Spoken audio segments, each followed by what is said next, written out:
इस युद्ध में रूस को उम्मीद के मुताबिक कामयाबी नहीं मिली है। इस बीच रूसी राष्ट्रपति पुतिन ने युद्ध के अपने जनरल को बदल दिया है। सर्गेई सुरोविकिन युद्ध के कमांडर थे, लेकिन उनकी जगह वालेरी गेरासिमोव को तैनात किया गया है। कुछ रिपोर्ट्स के मुताबिक वालेरी ने शुरुआत में ही युद्ध का विरोध किया था। सर्गेई सुरोविकिन 3 महीने के लिए युद्ध के कमांडर थे। वो अब 67 साल के वालेरी के डिप्टी होंगे। सर्गेई के नेतृत्व में ही रूसी सेना ने यूक्रेन की बुनियादी ढांचे जैसे पावर स्टेशन को तबाह किया था।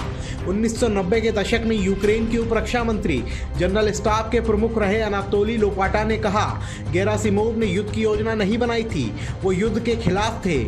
गेरासिमोव के बॉस यानी रक्षा मंत्री सर्गेई शोइगु उन चुनिंदा लोगों में थे जिन्होंने हमले की योजना बनाई। गेरासिमोव और रूस के बाकी टॉप अधिकारियों ने रूस पर आपत्ति जताई थी, लेकिन अंत में इसमें उतरना उनकी मजबूरी हो गई। अल जजीरा की रिपोर्ट्स के मुताबिक जेम्सटाउन फाउंडेशन थिंक टैंक के एक रक्षा विश्लेषक पावेल लुजीन ने कहा, गेरासिमोव ने हार नहीं मानी और ना ही खुद को गोली मारी। अंत में उन्होंने युद्ध को स्वीकार कर लिया।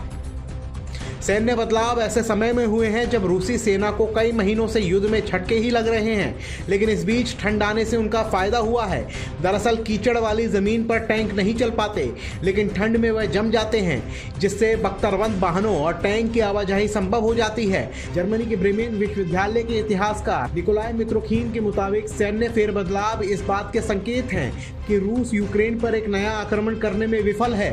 मित्रोखीन ने कहा, रूस जनवरी में एक नया हमला करना चाहता है, लेकिन अब ये साफ है कि रूस अपने प्लान में फेल हो गया है। उन्होंने आगे कहा कि सेना से जुड़े हथियारों के ठेकेदार पर्याप्त उपकरण उपलब्ध कराने में असफल हैं। सैन्य अधिकारी इन प्लांट पर दबाव बना रहे हैं और इनके मैनेजरों को धमका रहे हैं।